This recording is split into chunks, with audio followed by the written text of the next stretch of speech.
Welcome to episode 272 of the Seahawkers podcast. I'm Brandon Schultz of the Military Seahawkers, and joining me, my good buddy and Montana Seahawker, Adam Emmert. Well, better late than never, but I'm glad to be back. I'm glad to have my full podcasting studio available to me to actually do this from home today, and this is the perfect episode to be back. Yes, 8-2, the Seahawks defeat the San Francisco 49ers on one of the more memorable games of the 2019 season, and that's just not for Seahawks fans. That's for all NFL fans. Now, I see Thursday Night Football trying to take the spotlight with Myles Garrett trying to attack the Steelers quarterback, Mason Rudolph, but I'm not going to let that overtake what we saw on Monday night as one of the best games of the season. Yeah, that was an amazing game. It was really fun. You saw some great defense, some hard hitting, some great offense along the way, some bad offense along the way. Special teams was a little bit all over the map. Great plays, brilliant plays, giant mistakes. It had all the things. Much better than the game that happened around this time last year, Chiefs-Rams, that everybody said was the greatest Monday Night Football game that's ever been played, which just featured a track meet and guys running up and down the field catching touchdowns. This is much closer to the best Monday Night Football game that you could hope for.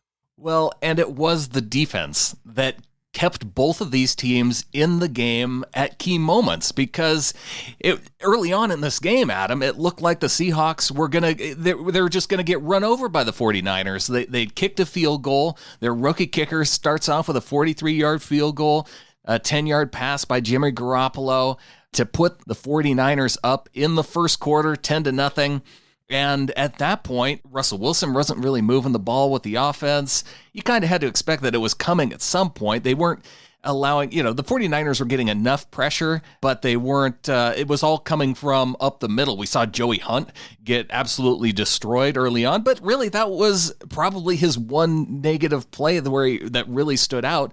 Other than that, it was coming from when whoever decided not to block, whether it was Mike Iupati or DJ Fluker or, guys just coming unblocked at Russell Wilson. Yeah, early in the game, it did feel like that the Seahawks were just going to get blown out. And it's not just because they were playing the San Francisco 49ers, they were also playing the refs. Like, that was what was unbelievably infuriating regarding the first quarter and a half. I mean, you go back and you look at that, and that first drive of the 49ers, that was completely gifted to them because of the refs.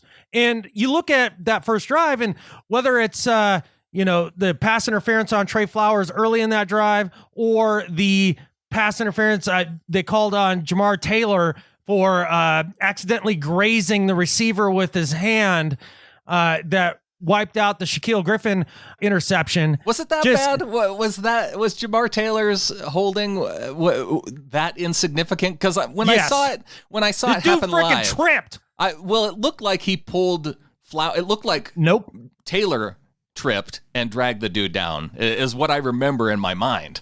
Negative. That was a joke show of a call. And then what made that was, in real time, though, you're kind of like, okay, I guess that's how we're calling the game today. Right. Don't breathe on a receiver. That's fine. But then the subsequent Seahawks possession, it comes up to third down, and Russ tries to throw a back shoulder to DK Metcalf, and the DB literally runs dead into his chest, never turns around far before the ball gets there, and the ref swallows his whistle. And this is how this whole thing went throughout the first quarter and a half. And that really allowed the 49ers to get out to that 10-0 lead. And then later on, they still tried to screw us later in the game too, which we'll get to. But once the refs started to get it closer to being a more fair fight, then you saw the Seahawks respond, get a few stops. Russell Wilson gets the offense to start to show some life. And you go into halftime, or just before halftime, thinking, hell, we could end up being up 14-10 here. Well, the 49ers definitely needed some help from somewhere, because they weren't getting it from their two tackles, because Jadeveon Clowney was absolutely wrecking this game early on, and he was a big reason why the Seahawks even pulled within a field goal of the 49ers early in this game. Coleman empties out to the right side wide. Empty backfield for Garoppolo, who stands strong. Gets hit. Ball is out. Ball is picked up. Clowney goes the other way. He's in. Touchdown. Seahawks! Garoppolo fumbles the ball. Reed forces it with a sack, strips the ball, and Clowney, I hope he's got in his contract money for points, his second touchdown on the season. A fumble recovery for a touch, and the Seahawks are within a point away of only trailing the Niners by 3. Steve Rabel, Seahawks Radio Network, and a little Dave Wyman chuckle there at the end. Yeah, the Wyman chuckles. Love that. Now, Rabel obviously doesn't know that he doesn't have a points for money clause in his contract, but those points are certainly going to pay dividends coming up here when he's a free agent this offseason, and those points will certainly turn into money for Clowney. But yes, Clowney was definitely a game wrecker throughout the game, really had his way with either tackle. But really, I mean, let's not lose sight of Poona Ford and Jaron Reed up front. I mean, they were super disruptive in this game. And Jaron Reed, he's the guy who forces the fumble on Garoppolo, and allowing Clowney to kind of get the glory on that.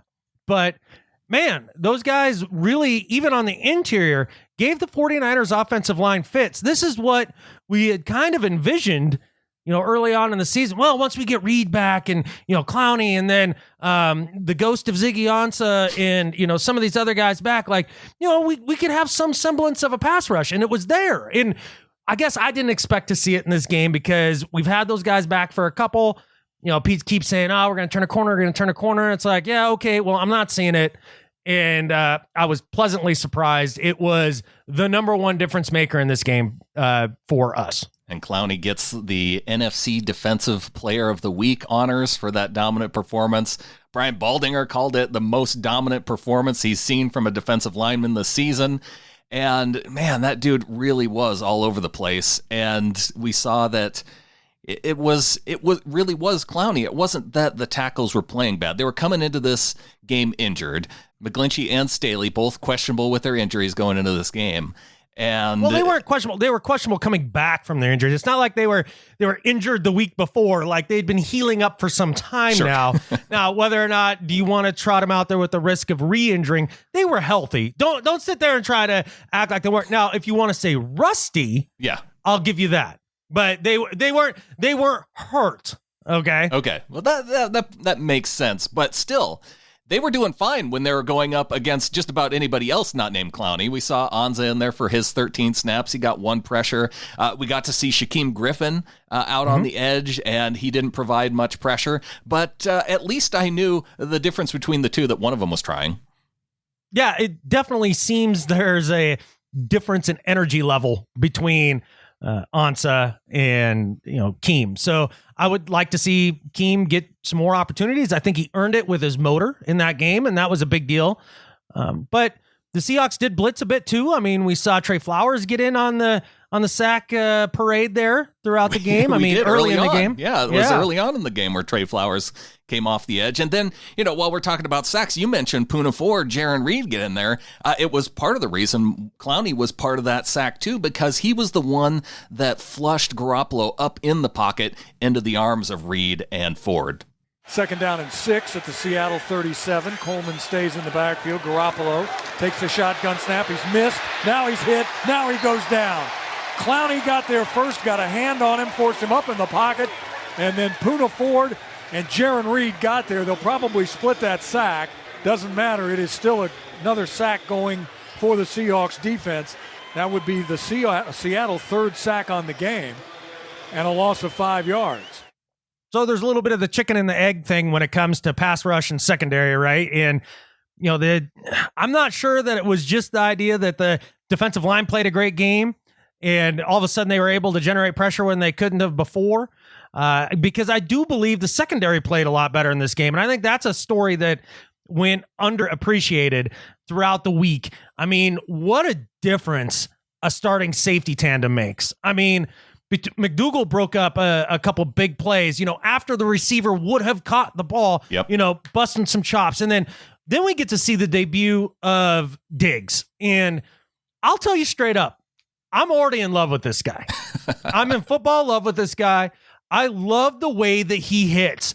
I mean, there was a couple times, there was a pass late in the second half that Garoppolo tries to float over the linebackers and drop it into Juszczyk, and Diggs comes in and just almost cams him out of the picture. Right. Like he just blows him up. And this is what we've been missing from the secondary. There was a fear in the receivers late in the game. That's why all the drop passes began to happen. Not because Emmanuel Sanders got injured. If Niners fans want to keep making excuses like that, then that's fine. But that's not the reason. Like, Emmanuel Sanders didn't make the other guys like catch better. Okay. Like, they became afraid of our starting safeties throughout the game. And, and that was one of the things that we saw in the first half, right? Was that everything over the middle was open. And a part of that was because they were so focused on stopping the run. And so they were running all those slant passes. Well, when you're running slants and you have dudes over the middle that can thump you, then you start to get worried. Yeah, all those passes that were gimmies early on in the game maybe aren't gimmies later on in the game. Well, and give Ken Norton some credit, too. There was an adjustment made early and quickly. Yeah. Because those first two drives, like you said, the slant, boom, boom, boom, just killing us with that, because we were selling out with the linebackers to come up and stop the run, which they did phenomenally all game long against the number one rushing defense or offense in the league. And look, that's something we can hang our hat on now. Like, we've been kind of talking about it, them being good against the run. But again, lesser teams, what do we really have here? That I can say for sure is not going to fade throughout this season. That is something we will do well. And once they did that and the Niners countered by hitting the quick slants, Ken Norton switches to a little more zone. Mm-hmm. And all of a sudden that shut down. And now Jimmy Garoppolo didn't know how to play left-handed at that point. You took away his one thing. Yeah. And then he was flustered. And then combine that with a couple drops and pretty sticky coverage overall. And then the defensive line was able to get home. It all works together. And then the defense playing as well as it did set up the offense for pretty much every single score and made it possible for us to come away with the victory on the road. And it really was the defense of the Seahawks that set up the offense for scores in this game. After Jimmy Garoppolo floats it over the head of Kendrick Bourne, he gets his hand on it, but it was definitely too high. It goes into the hands of Quandre Diggs. He gets a 44-yard interception return, and from there, the Seahawks go and punch it into the end zone because they're already in the red zone. It ends up Jacob Hollister, Russell Wilson's new favorite target inside the red zone, with the touchdown. So here we go, 1st and goal for Russ and company. Play fake. He's going to half roll right side, still looking. Throws back inside. Ball is tipped up. Is it caught? It is. It's caught in the back of the end zone by Hollister. Touchdown, Seahawks. Jacob Hollister reaches up with one hand as he's falling backwards, and Russ lays a little dime over the top for Hollister to catch, and the Seahawks have taken the lead 13-10. Oh, that wasn't for Hollister to catch, although he caught it. That was for Tyler Lockett. In talking about the referees being just kind of a joke show throughout this whole game, they full-on tackled Tyler Lockett, who that pass was intended for, and no flag. I was already screaming at the screen before Hollister makes the Tyree catch, pinning it to his helmet, which good for him. I've been kind of lukewarm on the guy, saying, well, I need to see something first. Breakout game for him. Kudos to Jacob Hollister. Definitely a different receiving threat than Luke Wilson at this point. He was the guy who was potentially going to catch the game winner in overtime as well, but Russell Wilson just coming up short on that pass. A great play by linebacker Greenlaw for the 49ers. Yep, tried to drop it in the turkey hole. And that was a turkey hole pass. That was a turkey hole pass. And look, Russ underthrew it just the slightest bit. Like, it was a really good throw still. Like, if you're rating it on a scale of 1 to 10, the throw was a 7.5. It was a really good throw. Just Greenlaw made it a great interception for a linebacker, because as a quarterback, when you're watching that, when you see the nameplate of the defender pointing at your face, you throw that rock every time. Uh-huh. That's what you do. And he somehow spun around and was able to get both hands on it while leaping. He was at least 15 inches in the air. Yeah, absolutely. That was just a spectacular play by Greenlaw, so give him credit. It was tough to watch. While we're giving players on the 49ers credit for great plays, how about that play by Jaquiski Tartt to strip DK Metcalf as Metcalf's rumbling, trying to make a play, trying to get in the end zone, and just Tart comes in and he's wrestling the ball away. People are complaining because he was out of bounds during the process of trying to strip him, but by the time he gets back in bounds, gets control of the football, rips it out at about the 2-yard line, and a pretty incredible play by Tart. Yeah, Jaquiski Tart did make a great play there. I give that more to Tart than I do blame on DK Metcalf there because, man, he catches that ball and just goes full on wide receiver beast mode. Yeah. Like, it was incredible. And he really had a great grip on that football as he was getting torn to the ground. And I mean, it took 2 hands by Tart to rip it out of DK's one mitt, and he still gave it a hell of a fight. So I really don't put a lot on DK on that. Now, I think this is a good segue to fumbles. Yeah. Stop it. I am so sick of the fumbles. I mean, I'm not going to pick on one running back or the other because they both had their fumbles, but I'm sick and tired of running back fumbles. And I get a little more positive out of Carson than I do Penny. He gets 2 carries and coughs it up, once. That's a 50% rate. That's pretty bad. Yeah. Whereas at least with Carson, it's about like a 15% rate, but both are terrible, and I'm sick and tired of it. This game, we should have dominated this game. Like, that's how it felt going back and rewatching it. Like, we're up 11 at the beginning of the 4th quarter. Yeah, and then that was another fumble, but it didn't have anything to do with the running back. It had to do with Russell Wilson, who was also getting face masked on the play, coughs up the football. It ends up in the hands of Ifedi, who 2 fumbles on one play. Russell Wilson fumbled it into the arms of Ifedi, and then Ifedi tries to go Jerome Bettis with it, and he gets the ball punched out, and the 49ers are able to go in for the score. All right. Ifedi is getting panned unfairly for this. Like, number one, he didn't just take the ball away from Russell. No, okay? And that's why I was careful in trying to say that. I know that you it was fumbled into the arms of Ifedi. Yes, I know you understand that, but there's a lot of people who don't. Oh, a lot of people, and initially to me it looked like Ifedi went in there to rip the ball away from Russ trying to make a play. Yeah, no, and it did. In real live time, it does look that way. But in reality, the ball was fumbled into his hands. Now, and then the other thing is everybody's screaming at Ifedi for fumbling it the second time. Well, he had the ball for approximately, 3/4 of a second? Yeah. A second. I don't even know if he had about enough time to decide that he had the football. And then by the time, he had another split second to hopefully make the decision to go down, it was getting punched out. Right. I mean, the only critique I would have is once the ball's in your arms, fall to the ground, you're an offensive lineman.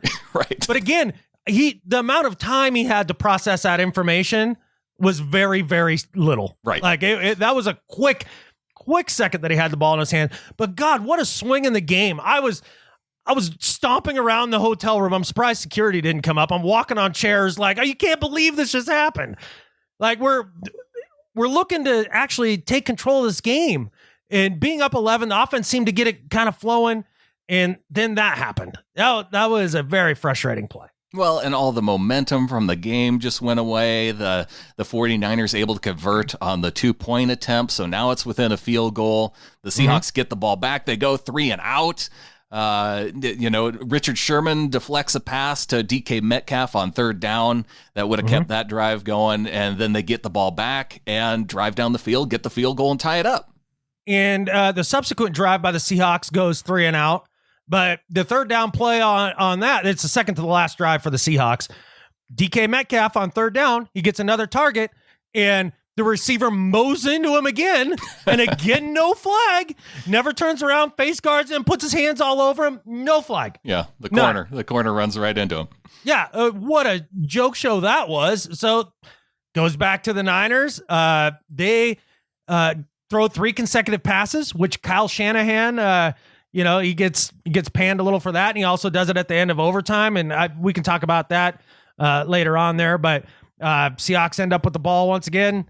Right on the last drive, come down, and don't they tie it up? Oh boy, I'm getting no. That was a seesaw game. Yeah, it was a seesaw game. The 49ers, they have the ball, they tie it up 21-21.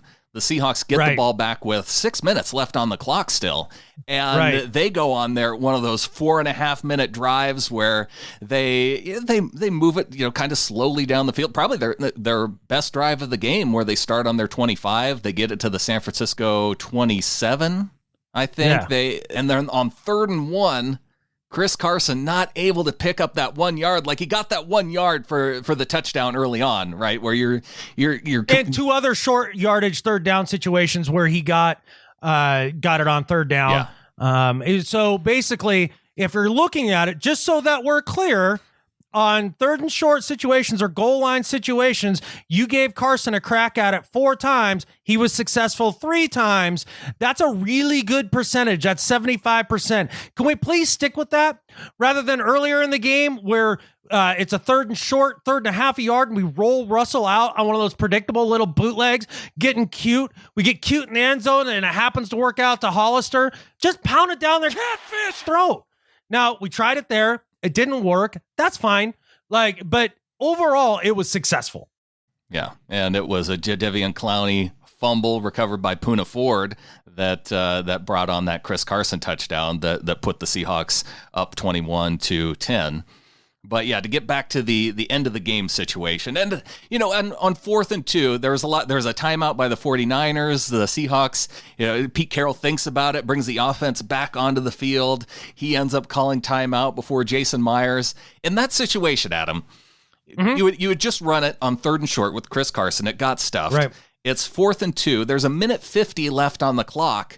Yeah. Are you thinking, because you're on the road, you're against the 49ers, 1:50 left on the clock, aren't you saying, why don't we go for it here and finish this game? Because that was one of the things that happened in the Rams game, is that they got in that situation. They just couldn't finish. And even if you end up kicking a field goal after another series, you kind of want to finish in that situation and just not leave them with any time left on the clock.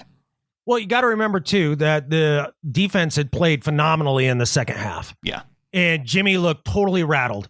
I mean, hell, he tries to end the game on the subsequent drive twice. He did. Right?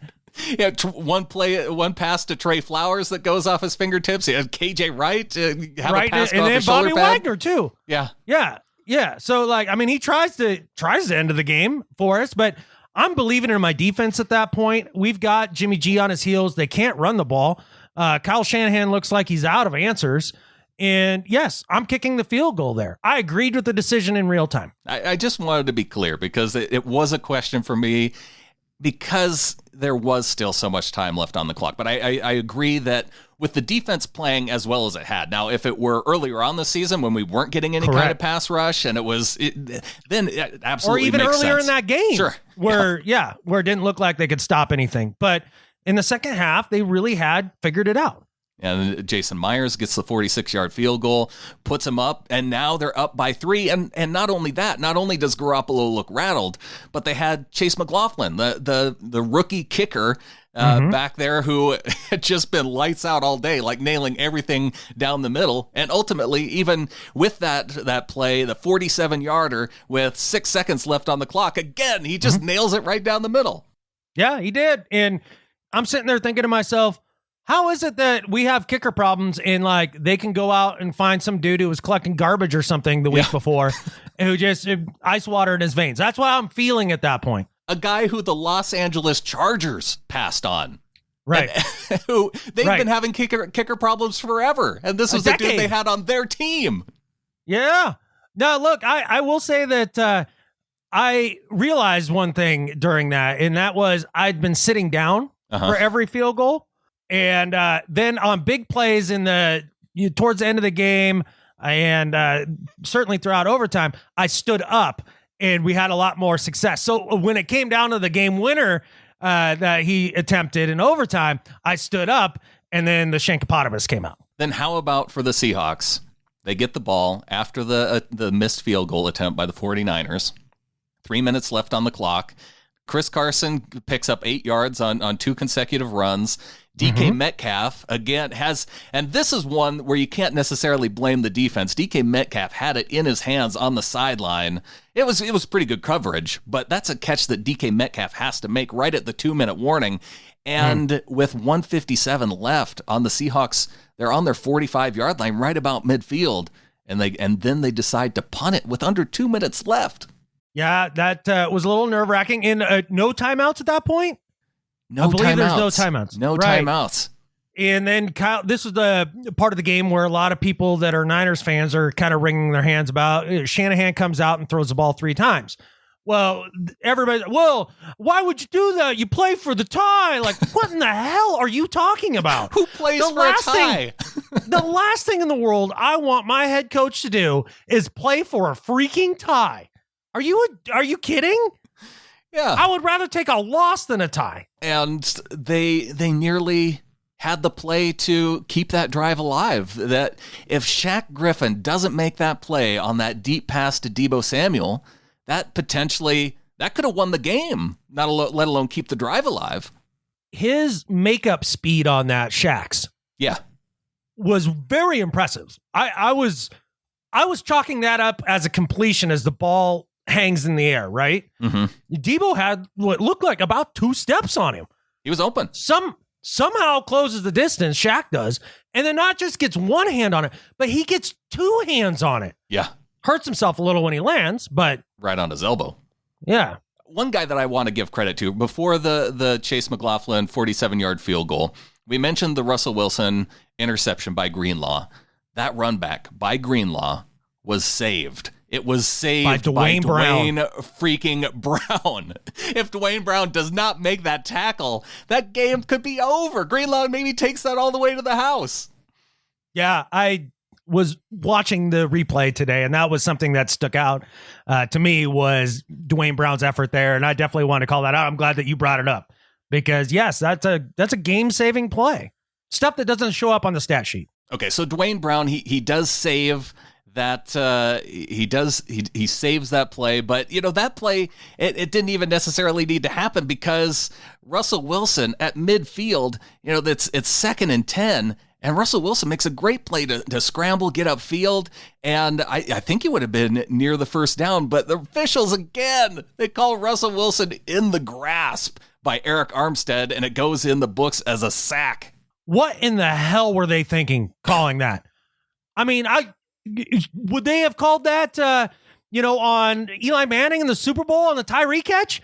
Like, can you imagine that they would have wiped out that moment in Super Bowl history if they would have called Eli in the grasp? Like, and Russell was, quote unquote, less in the grasp of the defender there. He avoids the sack, scoots forward for about 3 or 4 yards, keeps it in a manageable situation, but no, they call in the grasp, and the ball comes back, drive over. Just what a joke.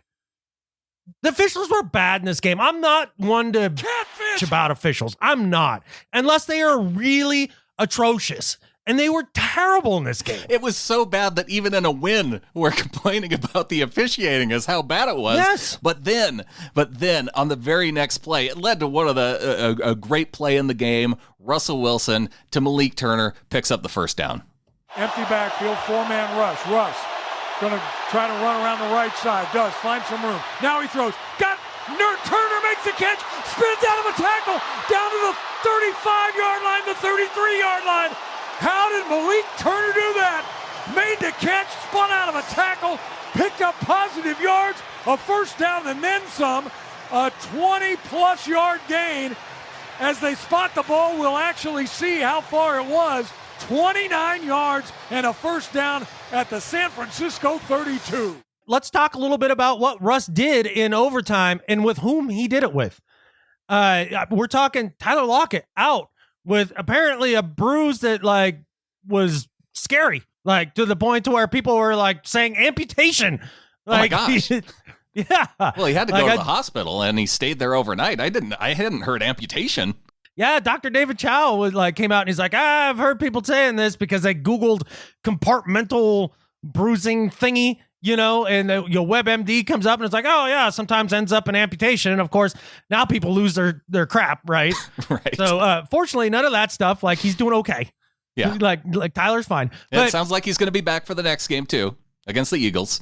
He does it in overtime with DK Metcalf, Malik Turner, and as Colin Cowherd put it, a thing called Jacob Hollister. and that's who he goes in. And Josh Gordon, who's been there for less than a cup of coffee. Yeah, Josh Gordon picking up 2 key third downs on this game. Yeah, and looks like he's going to be able to play and be a guy that really does help this passing attack. But it doesn't really matter because Russ does it with anybody. Like, I hear Niners fans whining all about how, well, we didn't have George Kittle, and we lost Emmanuel Sanders. How is Jimmy ever supposed to complete a pass? And it's like, who cares, bud? Yeah, great quarterback? It doesn't matter. Just take a look at your counterpart in the division, the greatest quarterback in your division by far. It doesn't matter if we put out your grandma out there. Russell Wilson will make him look great. Yeah, and if he's not making one of those guys look great, he's just taking it himself. Russ has to get the ball out of his hands. No, he's got running room. 45, midfield, first down, slides down, is run into from behind after he's on the ground, but he's across the 40-yard line. Huge opening on the right side for Russell Wilson, and he picks up 20 and a first down. Give Russell the ball for a third time in overtime. It has to be the charm, right? It had to be. It was. And he gets him down there into field goal range, and Myers comes through. At the 45, waits for the snap. Michael Dixon puts it down. That kick is away, and that kick is good! The Seahawks win! It's good! From 42, the Seahawks in overtime win for the second time in 2 weeks, and they beat the undefeated, now once defeated, San Francisco 49ers. What a game on Monday Night Football. The Seahawks win in overtime, and Jason Myers does it. What a game. I really wish Rabel would have said the now defeated 49ers instead of once defeated. Just taking that out just as a little dig, But good on Jason Myers for making the kick, not once, but twice. Made it a little easier the first time. The second one was a little more butt clenching, but he made it. And then you see the celebration by Russ and Pete and the way the team lifts up Jason Myers. And this is the type of victory that can propel a team going down the stretch, especially when they have such a difficult schedule coming up. And I mean, you get this big divisional win against the big bad Niners that everybody, including the announcers throughout the game, wanted to crown. Yep. And it feels so good. It's a huge win. It was victory cigar time, and I was exhausted, and I did nothing. Instead of going into the bye week with the lasting images of Robert Saleh flexing on the sidelines, we can go Can we talk about this for a second? This is something that's very important to me, and I wanted to bring up. Okay, has there ever been an assistant coach ever that the national media has wanted to make a head coach more than Robert Saleh? Rob Ryan. No. Nope. He was the last one who's close. Love with Robert Saleh. I thought for a minute, I got confused. I thought he was the head coach of the 49ers. That is ridiculous, excessive, and it's a little gross. And I thought I was the only one to notice and really think it was that bad and that offended by it. But then I heard Peter King talk about it. From Monday Morning Quarterback or whatever his new column is called, Monday Football Mornings in America. That's what it is. And he went off on it. He said that was disgusting, disrespectful. And he's like, and then the Seattle defense is causing havoc. And what? We can't get a shot at Ken Norton to save our life. Was Ken Norton even at the game on Monday night? I didn't even know there was a Ken Norton on our team. But good God, they are in love with Robert Saleh. And it is disgusting. It's a little over the top. Once in a while, when they make a good play, I can kind of see it. But every single time, Robert Saleh's over on the sidelines. Yeah, either flexing or thumping his chest or jumping up and down or showing his perfect smile. I just can't believe how, and this is not the first time, right? No. I've watched some 49ers game in the past, and the camera is glued to him. I thought we were going to get our own little Robert Saleh box in the bottom right corner of the screen. Salacam? Salacam. Yeah. I'm surprised it hasn't happened yet. That was a joke show. Oh, another thing that was a little bit of a joke show was some of the commentary after the game. Scott in Chicago writes in, says, that was a fun game. Did you see the article that in the overtime coin flip that Smith called tails and it flipped to heads and we chose to keep the ball during the game, and all the videos I heard him call heads? These 40 Weiner fans are outright ridiculous. What's your thoughts? Well, okay, so when I heard it in real time, I legit was like, I think he says heads. Like, I really, truly do. And it absolutely sounds like heads. And let me tell you why it was absolutely heads. He says heads. The ref says the call on the field is heads. Gino doesn't freak out. Sherm doesn't freak out.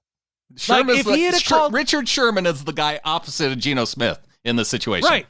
Right. So if he had called tails and the ref had said the call on the field is heads, can you imagine Sherm just sitting there calm and serene being like, oh, that's cool. Yeah. That's great. He called the opposite of what Gino called. This is great.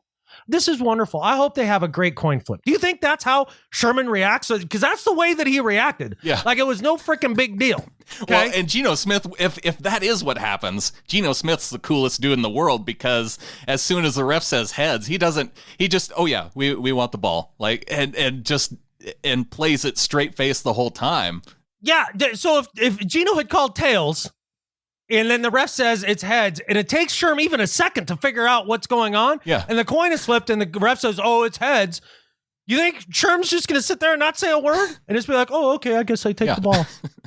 All you people that think you heard tails, dead ass wrong. Get your hearing checked. I'm deaf as hell. I grew up underneath an airport. Like literally my room was the last thing that the airplanes flew over before they landed. It was always loud. I work in a sawmill. It's loud as hell in there. I can't hear catfish. All right. And it was clear as the day is long, heads. And if you can't hear that, you got problems. Well, Geno Smith added to the controversy by saying what he really said in that moment was hails. Yeah, and good for him for having a great sense of humor. Yeah. That was funny. This is a great tweet by your backup. And yeah, I mean, and that's the tradition of the backup quarterback in Seattle, right? You got to go out there and win those coin tosses. Like T-Jack was great at it. Geno's the new T-Jack. Right. Well, this is one of the emails that I've just been waiting for days and days and days to read to you, Adam, because this came in before the game against the 49ers. And it's from Jason, who may not still be listening to this show after the win Monday night. Says, Adam and Brandon, my wife recently overheard me listening to your show, and she had a puzzled look on her face. She looked at me bewildered and asked, is that a Seahawks podcast? I replied, yes. Again puzzled, she asked, why are you listening to a Seahawks podcast? I smiled, know thy enemy. She shook her head and walked away. Yes, I am a 49ers fan who has listened to the show for years, although the last few years have been difficult with the Niners not holding up their end of the proper rivalry. My favorite episode to date is the episode following Super Bowl 49. Catfish! For you. Yesterday, I listened to the most recent episode, and I found Adam's assessment of the Niners to be overly confident. Adam made the same argument my non-Niner fan friends make. The 49ers haven't played any good teams yet. Could one not make the same argument about the Seahawks? What quote-unquote good teams have the Seahawks beaten? Now, I'm not guaranteeing a Niners victory tomorrow, and I do think the Seahawks are still a good team, but the Seahawks defense is not what it once was. And just based on what I hear from the TV speakers, the Seahawks faithful are not nearly as loud at home games as they used to be. Boo, not true. And we're going to get into this Santa Clara fan thing at the stadium, too. Like, we're going to put a pin in that. The reduction in home crowd noise may have contributed to the Seahawks' 2 home losses. You both seem like nice guys, despite being Seahawk fans. I hope you are both well. My prediction for tomorrow night, Niners 28, Seahawks 24. Go Niners. Best wishes, Jason. Go Hawks, Jason. And do appreciate your email, though. And actually, you seem like a fine fellow yourself, other than the defecting character of being a 49ers fan. He listens to the show, though, although he is a freeloader if he's been listening since Super Bowl 49. Yeah, that's fine. I don't expect a fan of a rival team to, be one of the little flockers. That's okay. That's all right. I'm not even mad. If he's been listening that long, he's obviously getting something from the show. He's getting some value in some way. Yeah. Well, he should also have taken notice from the pod previous to this that neither of us felt confident in this game whatsoever. I'm pretty sure I ripped the defense up and down in the last pod, and then also ripped the play calling when I thought it was soft and we wouldn't get away with that crap against good teams, which pretty much proved itself out because we didn't do that soft crap for the most part. We actually did what I would hoped we'd do, and that's cram it down the other team's throat, despite tendencies. Now, I did see some comments regarding the play calling rant that I went on last week. And they're saying, well, the Bucs are a bad pass defense, and so you play into that, and blah, blah, blah. Yeah, that's fine. And I would accept that if we hadn't have done it against everybody for the last year and a half to this point. Okay. Yeah. Like that's the problem. It's not that they just did that to play into the Bucs poor pass defense. Like they've been doing that crap, and it's annoying since the play that shall not be talked about, Mr. Jason, in the 49er land, bringing that up. Yeah. We've been doing that for years. So yes, the Seahawks needed to change their game plan a little bit. They did. The defense stepped up in a big way, which I don't think either of us thought would, and came out in a hard-fought victory on the road against a division opponent that couldn't be beaten. And I'd like to think we weren't too cocky about it. No, I don't think so. I think I like the idea that we were overly confident, and yet now the quote-unquote good teams that the Seahawks have beaten include the San Francisco 49ers. Well, I don't know. They haven't beaten any good teams, so maybe they're not a good team, so we still haven't beaten any good teams. You know what? If that's the case, then I'm fully acceptant of that. But a half game separates these two teams. Both teams have difficult schedules going down the stretch.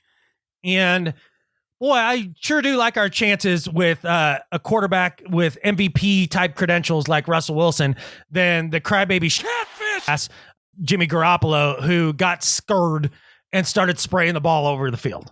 Because that was our big thing coming in this game. I didn't say for sure if we stopped the run, Jimmy couldn't beat us. I said, I just didn't know if that's something he could do. Yeah. And it's something I needed to see. And clearly, he can. The one argument that I will give 49ers fans is if he does have George Kittle, it's probably a little bit different. Now, because George Kittle is probably the best player on their team. But they didn't have him, and they got the L. And so we're going to have to see now, week 17, if Kittle can be healthy then. Sure. But the way the defense was playing, I saw a lot more out of Bobby Wagner and KJ Wright. Yeah, they had their drop passes. We've talked about it over and over. How does this defense get better? How do they get a pass rush? And because they have all the pieces, all the parts are there. It's whether it's just trusting one another enough or what it is, but everything came together in this game. Yeah, it did. I mean, you heard Pete talk a lot about, turning that corner. We're close. We just need to, get our fits in better order. I don't know exactly what was going to be the difference, but whatever it was, they seemed to have found it. Yeah. And this defense looked a lot closer to the defense that we had hoped for going into this season with all the names that are on it. Now, let's go back to the comment about the fans. Okay. This is something I really want to talk about. Yeah. Because the announcers just couldn't get out of their own way to talk about how loud the 49ers fans were. Yeah. And how they really showed up in droves for this Monday night game, and how that fan base just deserves it. No, they don't. They don't deserve it. That fair weather fan base does not deserve it. You know why they don't deserve it? Because they don't show up when they suck ass. And they've been sucking ass for the past 5 years. And that I can remember playing in that stadium over the last few years with that thing half sold out, and a lot of the fans not showing up because it's just too hot on one side of the stadium.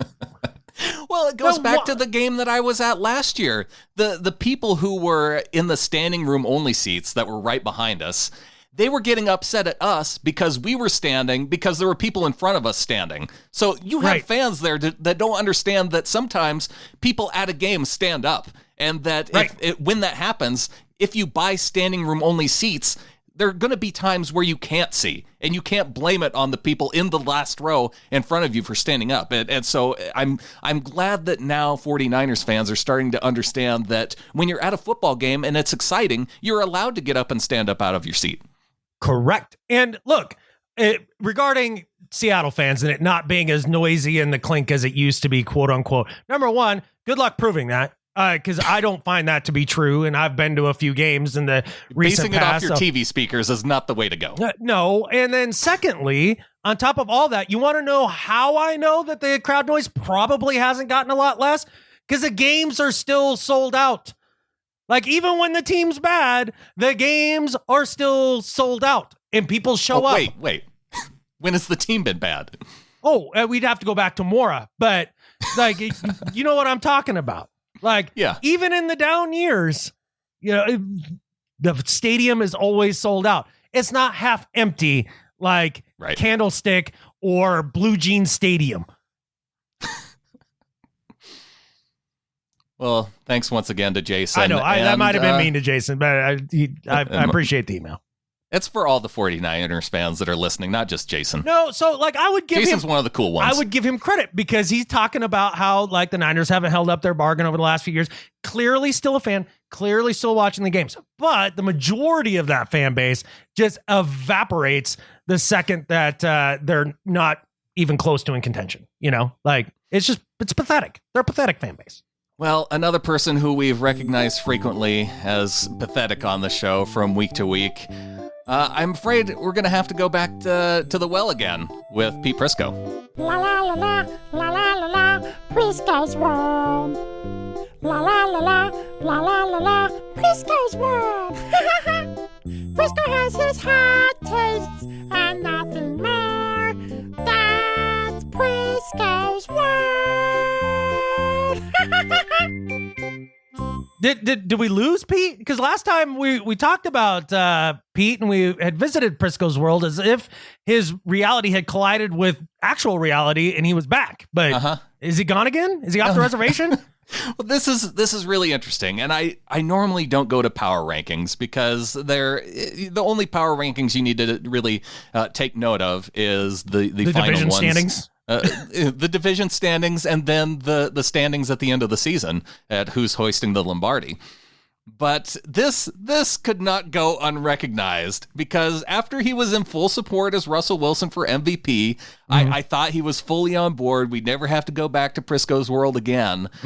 But he's resorted to some other catfishery, I think, with Seahawks fans. Or reverted. Yes, because in his power rankings this week on CBS Sports, he had San Francisco after they lost the game. He had them. He had the 49ers as his number one team in the NFL, which last unbeaten team. First time, in fact, that the Seahawks franchise has taken down the last unbeaten team in the NFL. I think that's kind of cool. That's interesting. But San Fran, so they fall from 1 to 3 in the power rankings. Now, the Seattle Seahawks were at number 6 last week. Where do you suppose they end up on Pete Prisco's power rankings this week after defeating the 8-0 49ers? I actually know the answer to this, but I was appalled by it. Somehow they became number 7. They were at number 6 last week, and they fall from 6 to 7 and are now a slot below the 3-loss Minnesota Vikings in Pete Prisco's power rankings. Right. Yeah, with Captain Kirk. What? Yeah, I know. It's hard to fathom. And again, it's tough to get too upset over power rankings because they are kind of a trivial matter. They're trivial, but how do you watch that game and legitimately think that that's a worse Seahawks team than you thought the previous week? Or not only that the Seahawks are a lesser team than the 49ers. Like, did we all forget that was played in Santa Clara? Did we? Did that just happen? Did we all forget that the Niners were the ones that got very lucky in that game? I mean, it is it should have been the fact that Jimmy Garoppolo threw 5 picks, not 1. Like, I mean, he threw that many into coverage that should have been picked off. Yeah. Plus 1 that was called back on a ticky-tack call.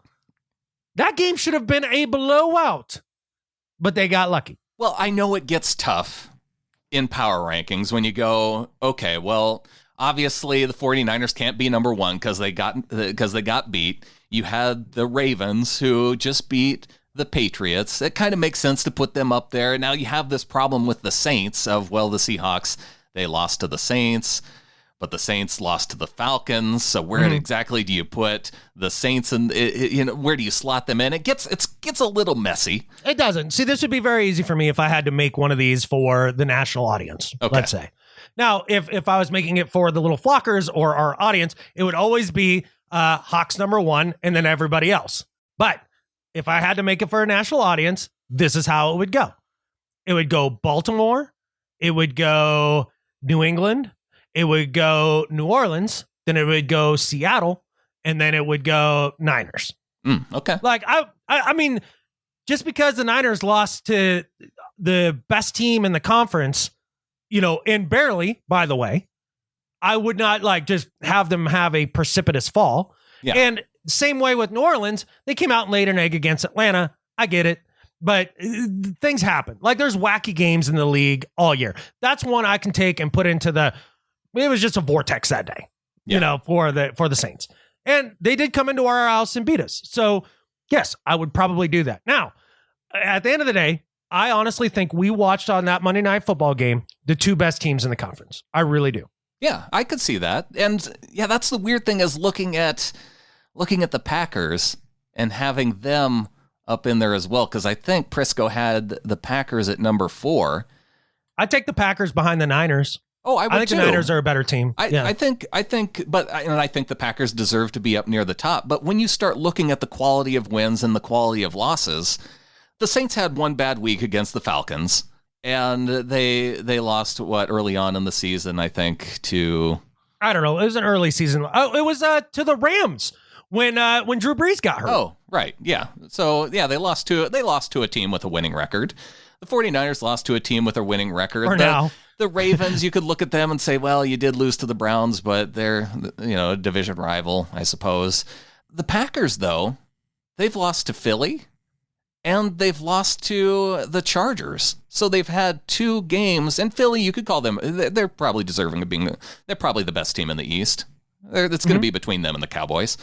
So, but to lose to the Chargers, to me, that puts you a little bit farther down on the list. Yeah, that was a really ugly loss. Because they've been a joke for 2 years now. The Chargers, they have a lot of talent on that team, but it's just the fact that they don't have a home venue. I think is what makes it real tough for them. And then for the Packers to go down there and get beat, come on, man.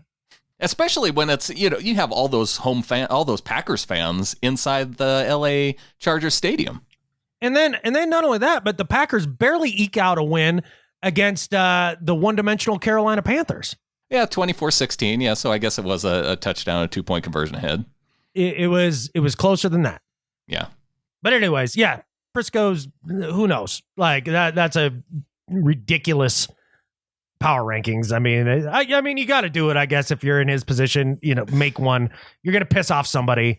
Well, but I just don't see how you can knock the Seahawks, how you can have them beating the undefeated team in the NFL and going, oh yeah, I'm going to move them down in my power rankings. I saw more from 6 other teams that are better than and them getting a win over the number 1 team in last week's power rankings. How about the people that are putting Lamar Jackson over Russ in the MVP race at this point? How do you feel about that? Oh gosh.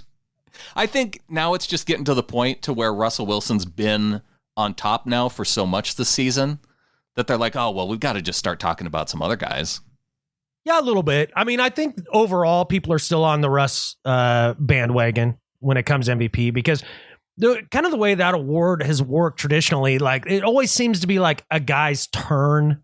Yeah. And it feels like with, the Mahomes getting injured and Aaron Rodgers having some up and down moments, everybody's like, Russ has been in this convo for 3-4 years now. Well, yeah, go back to 2015 when he had an amazing season, but Cam had the undefeated, or was it not undefeated regular season?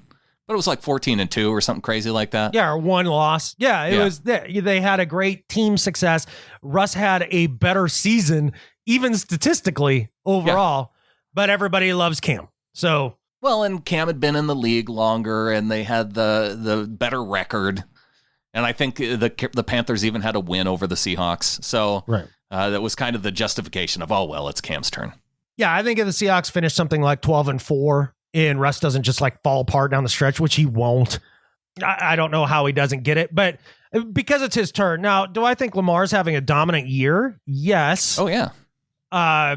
His style is definitely different than everybody else's, and it is phenomenal to watch.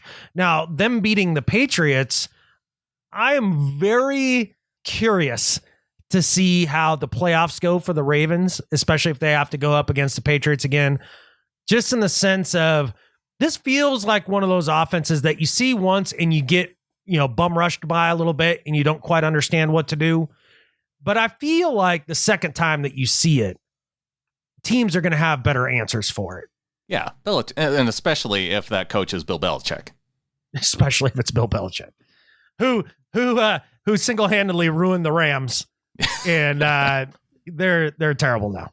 Because let's take a peek at the NFC West now. Okay. Let's do that. Okay, since the Seahawks victory over the Niners, and look, we're half game back of the Niners. We both have difficult schedules going down the stretch. It could very well come down to that Week 17 matchup, but I don't think it will. I think we're going to have like a 2-game lead by then. I feel like this Niners team is going to go through a little bit of a rough patch. Not saying that they're bad. I think they're probably the second best team in the conference, but I don't know that it's going to come down to the division in Week 17. Now, the Cardinals are obviously out of it, and boy, that Rams team, they're cooked. That Rams team lost to the Steelers. The Steelers team that we saw on Thursday night get beat 21-7 by a Browns team that's mediocre. And that's being generous. It is being generous. And so the Rams are seeming kind of mediocre, and they have to play the mediocre Bears up next. It's the Mediocre Bowl. Yeah, the Rams are legit bad. They can't run the ball. Their offensive line is in complete shambles. Yeah. I mean, everybody anointed Sean McVay as the next offensive genius. And then, the Bears kind of put out the blueprint on how to beat them last year. Then Bill Belichick takes the blueprint and then makes it a masterpiece that everybody can copy. And free agency hits, and they lose some of the support for Jared Goff, mainly offensive line help, Todd Gurley's knee. And all of a sudden, Jared Goff is one of the worst quarterbacks in the league. Who would have thought all this could have come about? Who could have possibly predicted that this generation's Joe Flacco would start to show himself? I don't know. Who could have done that? But he has this. There's probably no podcast episodes in the offseason that would support anyone who may have thought such a thing. Who would have thought such a thing? And that team is imploded. They are legitimately catfished for the next 5 years. They are, because that contract with Jared Goff. Picks. They paid Jared Goff. They paid Todd Gurley. They paid Brandon Cooks, who career might be over. Yeah, with the concussions, which sucks. Yeah, I'm not rooting for that. Don't get me wrong. But yeah, he could be done forever. I mean, that's like a Sidney Rice type situation. Yes. Yeah. Or even Wes Welker, Yeah. Like, I never like to see that. Steve Young, same thing. But I mean, it's just a fact of the matter. It just adds to it. So you have the Rams, who could be donezo if not this week, if they lose to the Bears, but then they have the Ravens the following week. Yeah, what's the Rams finishing schedule here? Because I know we have them one more time. We have them one more time. They play Arizona before they face us the next time. Yeah, I wonder how that game will go against the Rams down at that neutral field. Yeah, it'll be fun. Then they go. So after we play them on the neutral field in LA, they go on the road to Dallas, then on the road to San Fran. Loss. And then they finish up at home against the Cardinals. Possible win. They haven't played the Cardinals yet this year. I'm interested to see how that first game at Arizona goes. That could be feisty, man. I mean, we watched the Cardinals take the Niners to the brink the week before. Yeah, division games, man. I mean, I don't think that's a long-term. Again, I don't see that as being a long-term success offense, the Arizona Cardinals, but they're getting people who haven't seen them, they're getting close and they're making it competitive. But yeah, the Rams are legit screwed. And especially when you look at defense, You know, I mean, their linebackers are subpar. Then you look at their secondary. Sure, they traded for Ramsey. Cool. Except for that, the rest of their secondary is ancient. I mean, Eric Weddle's going to be gone in a hot minute. So is Talib. Yeah. Like, it doesn't look good back there. And so what does that leave you? Aaron Donald and Fowler? Fowler, yeah. Probably. That's about it. Good luck with that. Yeah. You want to swap those guys for, we've seen what's happened to the Seahawks with, you can't pay everybody on the defense. Right. And especially when you start paying dudes on the offense, and they're going to, I think, go through that same type of issue of having too much youth on the offensive line because Whitworth is going to be gone. Yeah. In 2 years, you got to deal with Cooper Kupp's contract too. Yeah. Because he's on a rookie deal. What do you do with him? A guy who hasn't been the, amazing light up the league receiver that everybody seemed to think he was. He's delightfully average. By the time you have to pay Kupp, Gurley's contract will be off the books. Maybe. Yeah. And they may move on from Goff by then too. You laugh. You laugh. It's possible. Yeah. He hasn't been good for, I don't know, almost a full season now. They took Goff off the field on third down and put Bortles out there for some play. Yep. Yeah, that happened. Yeah. Jared Goff got taken off the field for Blake Bortles, people. That happened. You pay a quarterback $30+ million and he's not on the field for a key third down. Mm-hmm. Could you imagine? Could you imagine Russell Wilson not being out there on third down for anything? Right. Can you imagine putting in Geno? Yeah. Who's an upgrade over Bortles, by the way. Right. Man, that team is in a world of hurt, and it feels so good. And they're going to be screwed for a long time. It's going to be good. Well, fortunately, now we have the 49ers to fill in as the resident rival now. It's back. It's true. It's true. For now. Again, I still wonder about the sustainability of that, too. Yeah, we'll see. All right. Well, what do you say we get to the second half of the show? Yeah, it's probably due. But that was fun, man. I was been waiting all week to do it. I wish I hadn't been driving, say, like 5,000 miles so that I could do it. I would have been back a day earlier, but I stopped early on Monday night to be sure that I could be somewhere to watch the game. Well, that was worth it. Yeah, you needed to be there to watch that game because you still haven't watched that win over the Chiefs last year. Nope, I still haven't seen a lot of the highlights, but yeah, this year's been tough. But yeah, let's get to the second half of the show, and I imagine we have a little flocker or two that have joined up after that win. People had to be fired up. Yeah, lots of little flockers. We'll get to it. Getting back into the second half of the show, and Adam, I know we are hesitant to wade into the political realm, but there's been some stuff going on this past week. And I have a little bit of a gripe that I have to get it off my chest.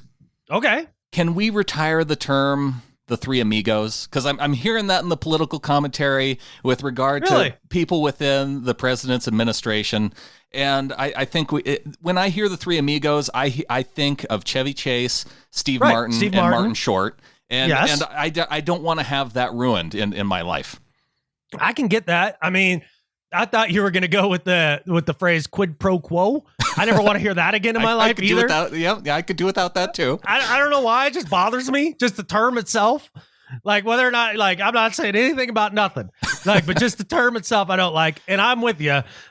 Three Amigos can only mean from here on out, we've declared it, Martin Short, Chevy Chase, and Steve Martin. Yeah. That's it. That's it. That's it. Okay. All right, agreed.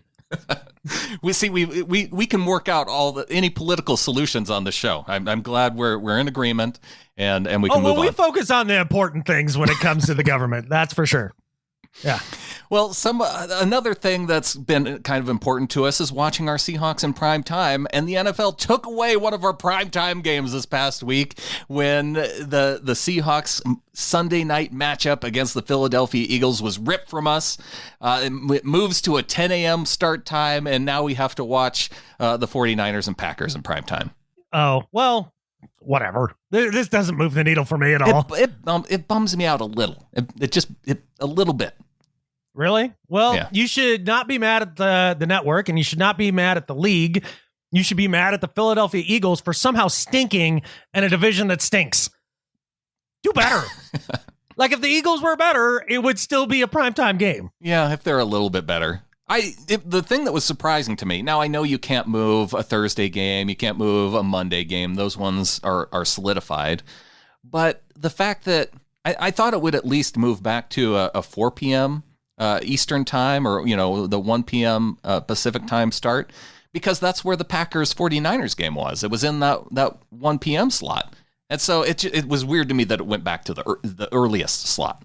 Yeah, and I guess that's a marker of the also weird decision of the NFL to really front load the games every week and everything's played at one time. To this day, I still don't understand that. Why don't you even it out a little bit? Do people not like afternoon football or evening football if you're on the East Coast? I'm going to go with no, because I think they do like it, because I don't know, a lot of people don't like to wake up first thing and just start watching football. I like it when they have the London games, and I can really wake up and start watching football. Yeah, I never watched the London games, but I do enjoy that's one thing that I have started to appreciate traveling as much as I do. Yeah. Is through all the time zones. We live in the Mountain Time Zone, which is the perfect time zone for football. It is, because it's absolutely butter. I love it. You wake up late. Right. Have a little late breakfast or brunch, whatever your cup of tea is. Yeah. The first game still starts in the morning, but not too early. Yeah, it's great. And then the evening games are over in time to go to bed. The East Coast, people on the East Coast have it terrible for the night games. Monday Night Football. How do you do it? I don't know. And still show up to work the next day and not be a total zombie. Right. Yeah, I really appreciate our time zone a lot for football watching. It's perfect. So there you go. If you are an NFL fan above all, move into the Mountain Time Zone. It's going to make your life better. Can you imagine the folks that are like across the pond? Like how tough that is for people? Oh my gosh. I or being in Australia? Yeah. Some of our little flockers have it way harder than the East Coast people. Don't give them any sympathy. Yeah. How about the people that have it real hard? Oh yeah, like Hong Kong Hawk and yeah, anybody in Australia. I mean, even the UK folks, they if it's a night game, holy smokes. Yeah, it's brutal. Well, we do have some new members of the flock, Adam, and I want to recognize Jesse Aney for coming back in with another one-time $36 donation. He emailed in a while back saying he was covering 2013, and so I'm only guessing now he's worked his way through 2014, giving $3 a month. There we go. That's perfect. And look, you called it a one-time donation, but wouldn't now be a second-time donation? It is a second-time donation. I just, for people who go to seahawkerspodcast.com/support and donate through PayPal, I just always in my head think of it as it's not necessarily a recurring, it's not a subscription, right. But you have to go through the act each once. Yes, one of those times. Each one's times. Yes. Right. It's totally perfect grammar. Don't call me out on it. It don't make no never mind, Brandon. Welcome to the flock to Chris Brubaker, who is in at 1212. Ooh, yeah, I like the last name too. I wish I had like brew or beer or something like that. My last name, like we had a dude that came in and talked at our high school. He was like a recruiter for like Arizona, like it was ITT Tech or something like that. You remember this guy? His name was literally Bud Weiser. I don't remember that one, but one guy I do remember from one of my Navy trainings was a guy named Richard Dick. So, was he literally like Dick? Literally, yeah. That's funny. Yeah. I think at that point you have to go with like Rich Dick. Maybe. Or you just change your first name. Go by your middle name. Yeah. Well, what if his middle name is Peter? Yeah. Yeah. Dick Peter Dick. Yeah. Rich Peter Dick? Peter Johnson. Rich Peter. What if he has a hyphenated last name? Rich Peter Dick Johnson. That would be what is it after a turkey and bowling? What's the fourth one? I don't know, but it should be a Rich Peter Dick Johnson. Eric Lindeen, welcome to the flock at $3. Yeah, I bet you they might want to take their $3 back after that last little exchange. I'm sorry, I had no good transition to go into Eric's welcome to the flock, but he does email in and says, okay, I'm done being a freeloader. I finally got in the flock. It's hard to be a Seahawks fan living in Minnesota, and this podcast is one of the things I look forward to most each week. So I knew it was time. Thanks, Adam and Brandon, for always being entertaining and informative. I can't wait to hear what you have to say after that wild and crazy Monday night football game. Catfish! The 49ers. Catfish! The Rams. Catfish! The Cardinals. Go Hawks. Go Hawks, Eric. And I really appreciate it, man. I did want to say on this episode that I'm going to give the freeloaders, all those who are freeloading out there, a little less crap. Because honestly, this season, I've watched the least amount of football over the last, this season than I have over the last 5 years. Just hasn't been able to happen. I've been so busy, still on the road. My job occurs on the weekend. I've never traveled this much in my life, and I've not been able to put in the kind of time and effort I would prefer to in this show, let alone even be able to record it on a regular day. So, if you're freeloading a little bit, I get it, because I've been kind of coasting too, so that's fine. Well, and for those who do support the show too, I'm thankful for the amount of grace that we get for the flexibility that we've been on the days that we record. Yeah, for sure. It's certainly appreciated by myself. Welcome to the flock to, hey, this might be Jerron Brown. We might have an actual player on the team. Jay Brown, $81.99. Welcome to the flock in at $5. Wow. So welcome, Jerron Brown. Would like to see you get a little more playing time. Sorry you got a healthy scratch this last game. I'm sorry they signed Josh Gordon. Welcome to the flock to Thomas Shengarthil. That was a nice effort. We're gonna go with Thomas C. I'm sorry, Thomas. Thomas, Thomas C. in at $5. Welcome to the flock to Thomas. You think that's the first time that's happened to poor Thomas?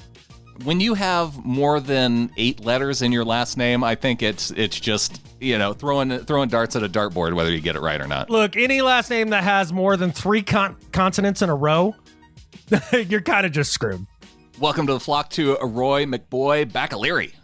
Roy has a last name that is more than 8 letters, but it flows a little. Some of those consonants are doubled up. And Roy says, Brandon and Adam, you guys are great. I've been freeloading for a few months, but I figured it was time to throw down and join the flock. Hands down the best Seahawks podcast out there. The Brandon and Adam combo is like Russ and Lockett. I'll let you decide which one of you is Russ. I'm in the car most of the day, and listening to you guys helps me get through the day. Go Hawks. Catfish. The Rams, and Catfish. The 49ers too. Also, Adam, your voice makes me laugh in a good way. When I first saw it, my eyes kind of glossed over, like how you kind of read something quickly. And I thought it said Roy McAvoy. And then I got excited because I thought Tin Cup was literally now a little flocker. But close enough for me. I'm taking the win. Thanks, Roy. One of the greatest golf movies of all time. One of the greatest movies of all time. Great soundtrack. I need to go back and watch that. Rene Russo's killer. Yeah. Cheech Marin is amazing. Cheech Marin is amazing. Even Don Johnson puts in a solid performance. And, the lefty, Phil Mickelson, comes through with a nice little cameo. So does Stadler, the walrus. He has a nice little cameo. The first time I watched that movie, though, I just, and spoiler alert, take a drop. Take a drop. No. Because everybody will remember you're 12. I know. After reflecting on it more, I'm glad that he went for it again and again. Failure courts greatness, Romeo. Failure courts greatness. Well, those of you who are appreciating the greatness of this show and giving us 5-star reviews these past couple weeks, thanks to BJ Pester, who gave us a review, said, "Let's go. This is such a good podcast." And then he says, "When will the Field Goals podcast go back to the Seahawkers podcast?" And I was a little bit confused. Oh, well, I think because of you doing a little bit of both. Yeah. I can understand how there'd be some confusion there. Does he want me to do it full time on just this feed? Well, what I think he was saying was, when will the Seahawkers podcast be the Field Goals podcast again? Oh. Yeah, maybe. Yeah, because he doesn't like you alone. He likes it when we're together. That's true. And, Yeah. you know, it's like PB&J, dude. Hey, if you and I could be together 5 days a week, we would do this show 5 days a week. Oh, without question, dude. Yeah, if I could do this show 5 days a week rather than grind wheels all over the country, I would do it in a heartbeat. Yes, Yeah. yes. If I could retire from my job and just podcast every single day, it would be the best life ever. Yeah, you would be living your best life. Yes. Review says, best podcast out there. I stumbled on this podcast a few weeks back, and now I eagerly await the next update each week. Being a Montana man myself, I love the Will Dissly support. Heal quickly. We have a deep playoff run to make. And all of the Seahawks insight. I'm happy to bring my lifelong Seahawks pride down to my new home in Phoenix, where I can represent the blue and green in enemy territory. You guys do a great job of breaking down the games and all the Seahawks goodness each week. I'm looking forward to seeing our Hawks pound the rock as we power our way to getting another chip this year. Keep up the great work, and go Hawks. Hey, go Hawks, man. I appreciate that from a fellow Montanan. That always makes me feel good. And that's kind of a tough break having to live down in Phoenix. I don't know. I'm getting to the age now where I kind of like the Stop idea. it. I'm serious. I'm kind of liking the idea of doing like 50-50. Oh, yeah. I mean, I could totally see myself living February and March somewhere nicer.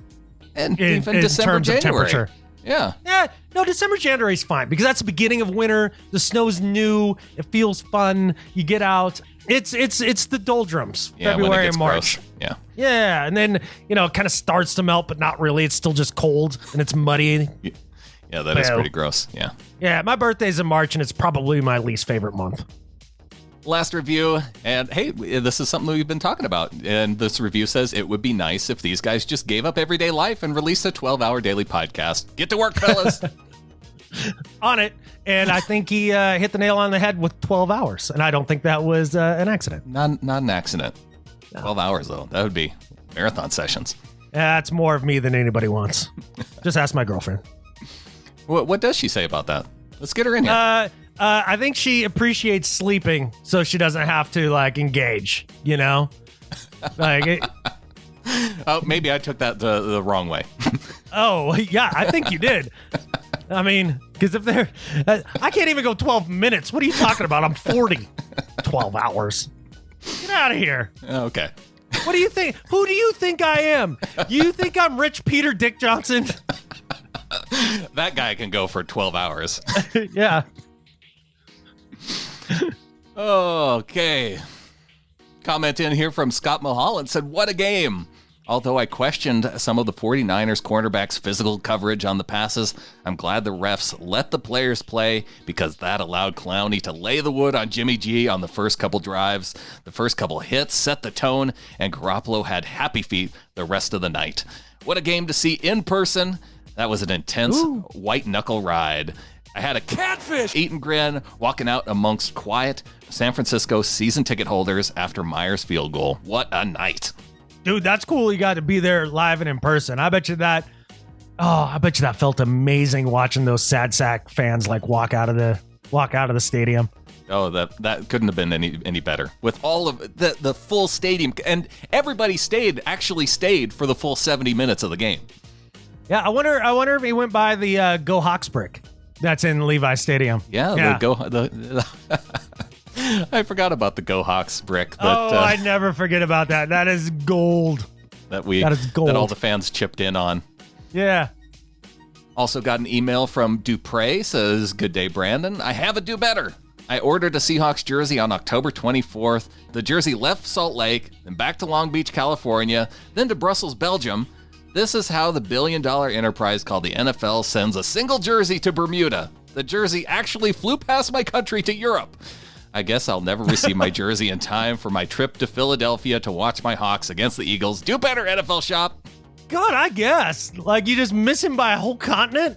Here's the crazy thing, though. So Dupre wasn't the only one who emailed this same week about this global landmark shipping company screwing up. We had one of our listeners in Germany, Henrik Will, also emailed in complaining about how his jersey got lost on the way to Germany. How? Boy, man, there's some incompetency going on there. Yeah. Oh, and Dupre asks, is it safe to wear a Seahawks jersey in Philadelphia? Of course. Just be ready to duck at any given moment. Yeah, I don't know if I would feel... I mean, well... There are some cool Philadelphia Eagles fans. For sure. But then there's also the ones that throw batteries at Santa. So there's that. Yeah. I'm just saying, the global landmark may have done you a favor. Yeah. And we got an email from the Bard. Oh, are you ready? Do you have the pipes warmed up? I'm working on it. Okay. All right. Let's see what John had to say. Hello, fellas. Wow. Just wow. Where do I start? I had a feeling we were going to win it, but it shredded my nerves. I loved Russell Wilson. I loved Hollister for showing big balls. And I loved the O-line when we rushed for a TD, pushing their front four all over. But the very best bit was Jimmy G catfishing his pants when Clowney was about. I told Barry to pick them because this was a 4-12 team last year with not a lot of clutch or playoff experience, and we had only beaten 2 teams with a winning record this year, but he wouldn't have it. They were playing a team with vast experience of these situations over the last few years. This is also a great time to go into the bye week and rest and heal up because there are difficult games to come, but we have set a marker down. After sitting through this and screaming at the TV, I need a bye week too. I hope handsome Jimmy sleeps badly and sees Clowney coming for him in his dreams and is mentally scarred along with his catfish pants. Need to lie down now. Go Hawks. John the Bard Davidson. I don't know if I want to catfish those out. That was I kind of like the Bard with the S-bombs. Yeah, that was fun. And look, I kind of hope that that's how John starts talking just in daily life to like everybody, like Barry and all his coworkers, like everybody. Yeah. Uh-huh. Yeah. But yeah, I understand why he felt kind of fried after that game, just holy smokes, man. That was an emotional roller coaster, no doubt about it. Yeah, it was fun to watch Jimmy G catfish in his pants. It was fun. And we've got more emails, Adam. I know we want to get to our do better and better at life, but we had so many emails come back this week, and so many good ones, like this one from Matt Donato says, hey guys, first of all, thank you so much for the premium content all year/season. For the last 4 years, my absolute favorite thing about the fall has been having my Seahawkers podcast on long drives home from work. Some people have their pumpkin-flavored coffees or their apple cider donuts, but not me. I've got my catfish Seahawkers podcast, and I wouldn't have it any other way. So I really can't thank you enough. Although, Adam, I'm pretty sure I could literally hear you eating a sandwich in the background a few pods ago. Do better. Anyway. Yeah, that happened. I was hungry. It was jerky. Whatever. It's true. I tried to cut as much of it out as I could, but apparently I missed some. Apparently, I was really hungry. Anyway, after this roller coaster of a Monday night game, I just couldn't get my fill of Seahawks news. I listened to the field goals recap, kept refreshing my Spotify all day long to see if you two had done a quick reaction show. No pressure. Scanned Instagram and Google. Just couldn't get enough. This is when I made a huge mistake. I chose to listen to the CBS Sports Pick 6 NFL podcast. Now, I don't know if you've ever listened to these guys, but I found myself literally yelling at my car stereo after just a few minutes of their recap and analysis of the game. So much flip-flopping, back and forth, and genuinely not paying attention to what was actually going on during the game. On top of these dummies, all I saw online today was how, quote, Russ got lucky, he didn't even play that well, or, quote, what about that INT he threw in overtime? Or, quote, there's no way the Seahawks defense can repeat their dominance down the stretch. There's so many haters out there who just look at yards and stats without looking at W's and the content of what extends plays and constitutes a well-rounded performance of all 3 phases of the game. All I can say is that you can tell who is actually watching the games and giving real constructive criticism and who is faking it to sound cool. The amount of honesty and effort you both put into the content of this podcast is incredible, and us Flockers, thank you for doing a great job week in and week out, despite tech issues, travel, work, and your personal lives. Once again, can't thank you enough. Looking forward to this week's episode and more Seahawks football. Go Hawks and Catfish! The 49ers. Love, Matt. Yeah, screw the Niners. Appreciate it, Matt, a ton. It was frustrating watching and listening to some of the national stories and stuff that came out. In fact, I was driving on Tuesday, and with a long drive across Oklahoma and eastern Colorado, I would have loved to have some Seahawks talk, just because it's still pumped up from the win and all that. Really not that much out there. When I finally did listen to Around the NFL, it took 7.5 minutes for them to get to the game. We were talking about coaches who are on the hot seat before then. We're talking about all sorts of other stuff. Then they get to the game, and it starts out much like Matt was kind of complaining about. Just weak analysis. It was pathetic, and I turned it off. And I was just so frustrated, and I just felt like there wasn't a lot of great content out there. Like, for example, listening to the Talking Head shows a little bit, getting the YouTube clips and stuff, and oh yeah. The only thing they talked about was Russell Wilson being an MVP candidate, which is great, and that's nice. Like, I'm happy for that. But how about a little more about Clowney? How about a little bit about Quandre Diggs and McDougald? How about that defense You're not going to as a get whole? anything about Quandre Diggs out there after that game.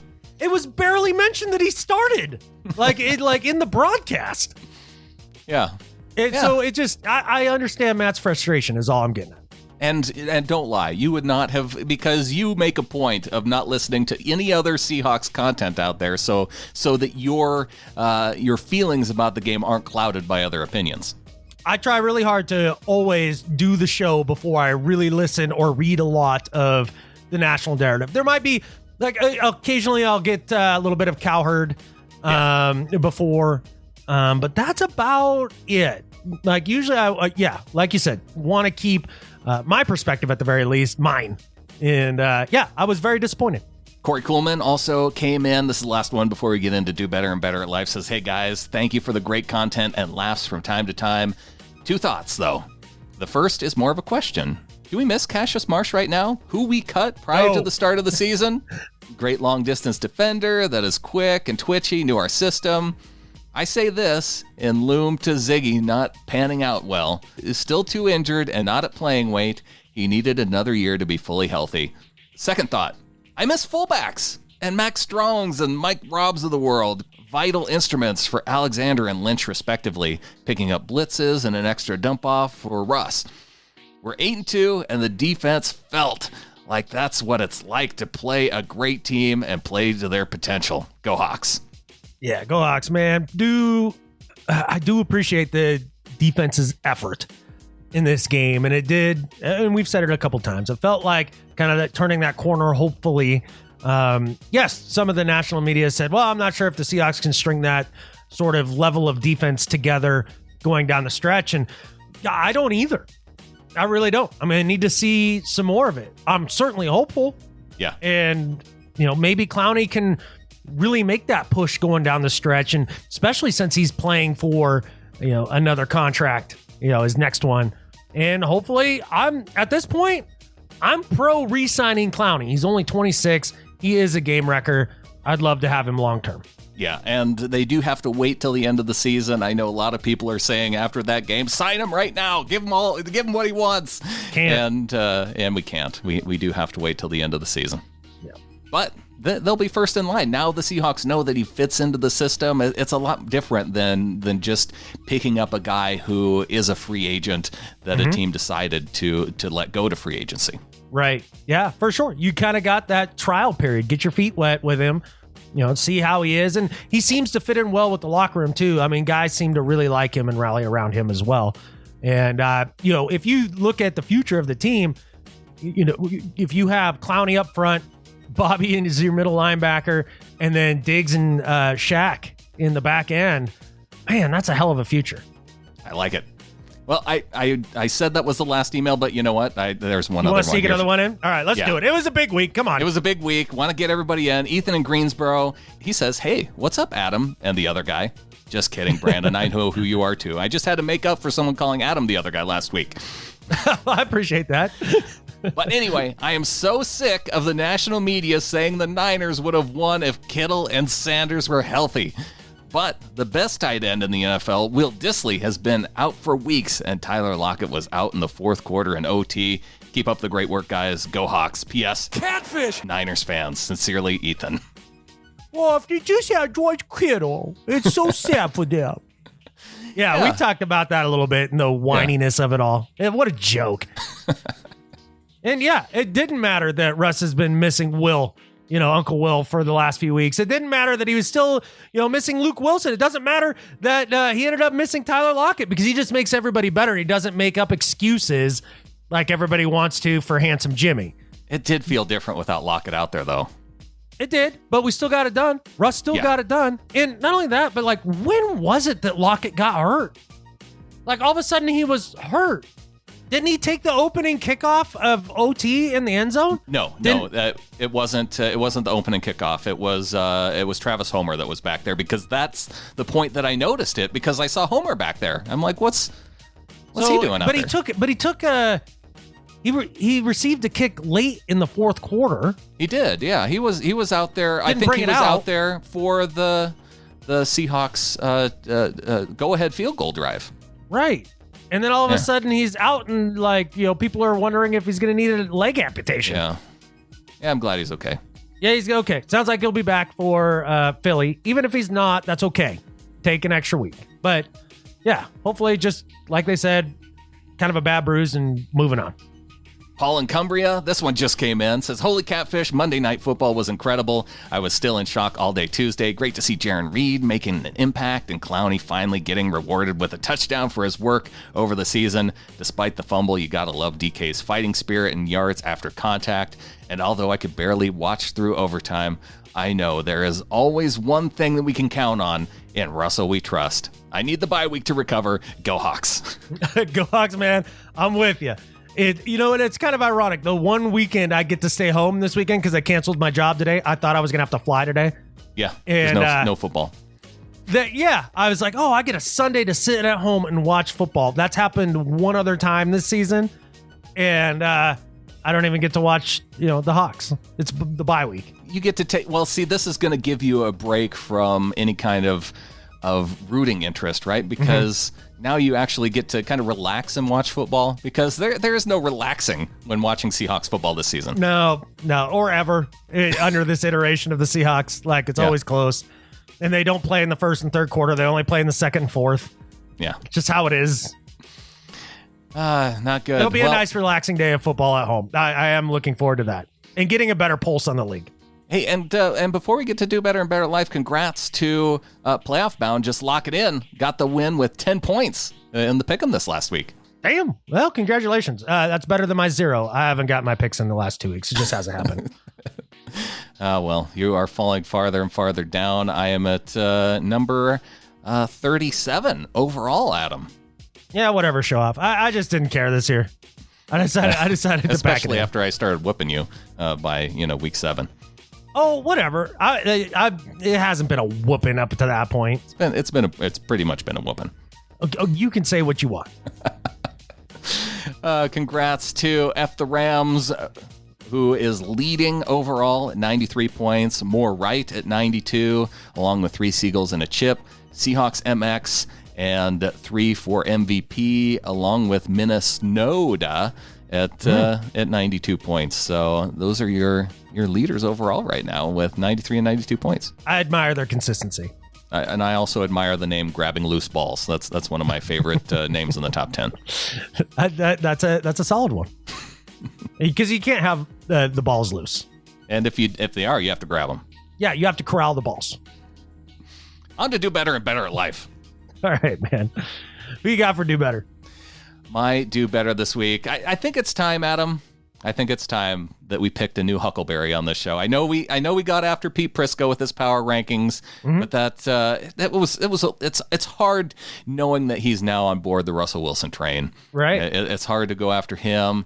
Skip Bayless, we have the segment, but I think I found someone new, and that someone showed himself on First Take with Stephen A. Smith, and it's Max Kellerman.